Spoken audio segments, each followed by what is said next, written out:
around 20% of Reefton township piled onto the train up to Greymouth on the 8th of February 1922. Special carriages were arranged for the 150 people on their way to a family day out. Summer's day at the beach, in an age where people wore their suits and dresses. Before the day was over, the train travelled the 90 kilometres back to Reefton.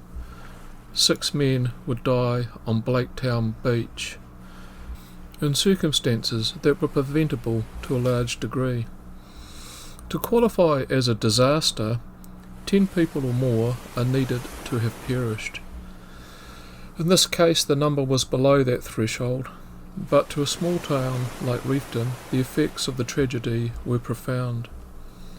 Outside the lives lost in sea surrounding New Zealand when vessels went down, the Blaketown Beach drowning of 1922 remains New Zealand's worst mass drowning, a dreadful incident, one in which wives watched their husbands drown just 70 metres from where they stood.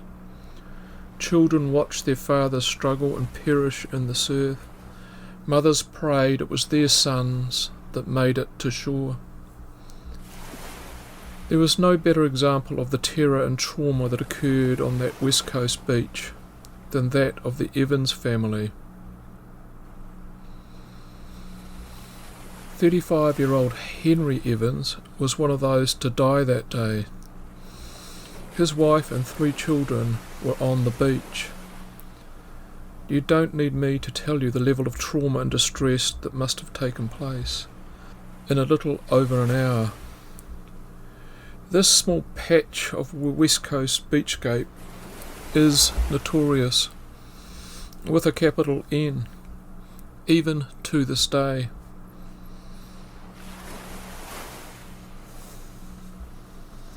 Let's get a bird's eye so you have a better idea and overview as to the background before we go back to that fateful day in 1922. Look at Blaketown Beach, Greymouth Tiphead, Greymouth Bar, all relative to the township. Before I now show you a couple of images of a fishing boat entering Greymouth Harbour across the bar. There are literally hundreds on Google Images and videos here on YouTube about this stretch of water.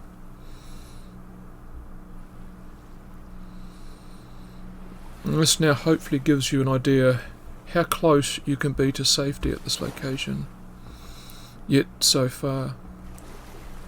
The list of vessels sunk in and around Greymouth Harbour is extensive.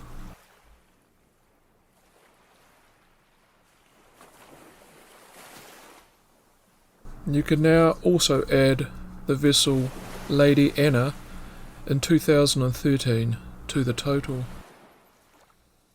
including the skipper who drowned.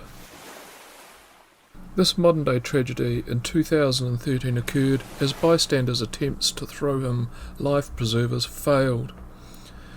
It is hard not to draw parallels to the events of February 1922. When 3 carriages and 14 wagon loads of Reefton locals made the short mile journey from Greymouth station to Blaketown Beach. Blankets were put out, picnic hampers opened, relaxing and socialising. The beach was positively packed, as this photo attests. Some of course wanted to frolic in the waves, get wet, on what was after all a beautiful summer's day. The boys and men especially hit the waves. For them there was no warning sign of the dangers anywhere on the beach. The surf club was unmanned, nor seemingly had any of the Greymouth locals seen it prudent to point out the ever-present currents and whirls, especially around the tip. The idyllic situation changed at around 1:30 when the first swimmers began signalling they were in difficulty. Rescuers rushed into the sea only to quickly realise they too were now powerless against the ocean and in peril. Boats were summoned, and one of those collapsed. As the situation escalated, fishing boats and their crews were unable to get in closer to those in difficulty due to the breakers which had developed. The life apparatus and lifebuoys positioned on the tip for just an occurrence like this were found missing, having been stolen and never replaced. At its height in pandemonium, 15 to 20 people were in the sea in varying levels of stress. These were strong, fit men in their prime. Had they not been, more than 6 people would have died. One of those who lost their life, an occupant of the overturned rescue boat.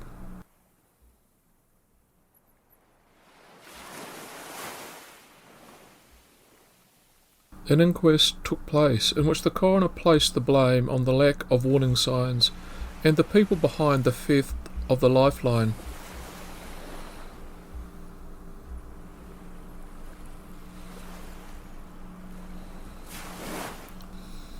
The thieves had blood on their hands, yet sadly these lessons would not be learned. Another 2 people would drown in almost identical circumstances just 13 years later.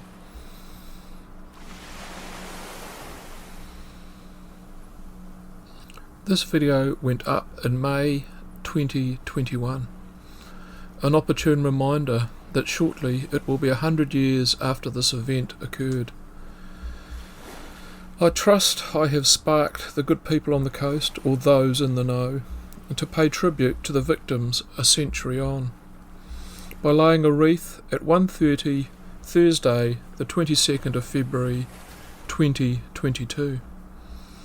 There is one person who should be laying this wreath. That is David Evans.